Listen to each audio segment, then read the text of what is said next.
Lalaki ng laman. Lalaki ng laman. Luto pala ako ngayon ng mga seashell. Yan, mga lamang dagat. Nagbukaan na. Yan, nilabas na nila yung mga kinain nila. Ilinisan ko lang to, tapos sasabawan lang. Masarap ito sa gata, pero para makakain yung mama ko dahil bawal siya sa gata, sasabawan ko lang siya ng may tanglad.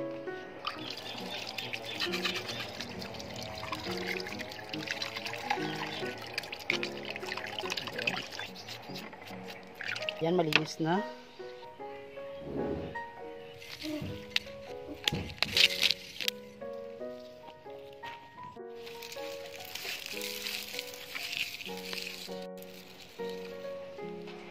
Lagyan natin sa kawali. Lalagyan ko lang ito ng tanglad, luya, bell pepper, onion, garlic. Yung pangpalasa, asin, konting asin lang, seasoning powder, tubig.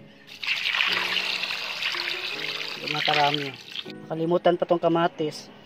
Mas maraming sabaw para hindi bitin. Yan, pwede isa lang.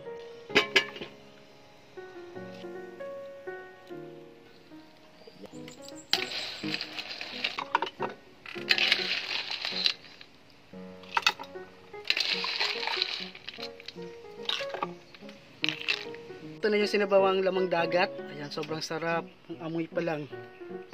Ayan, natikman natin yung sabaw. Grabe sarap. Anong tawag dito sa inyo?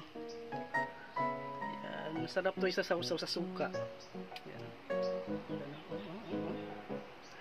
Oh.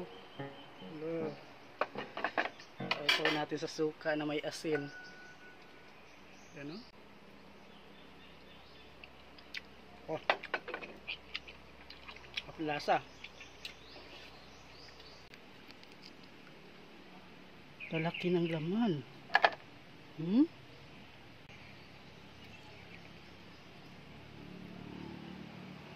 Ay.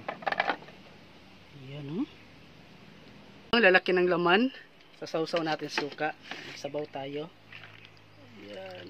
Wow, ang dami naman sabaw. Yan. Yan, oh. Laki ng laman.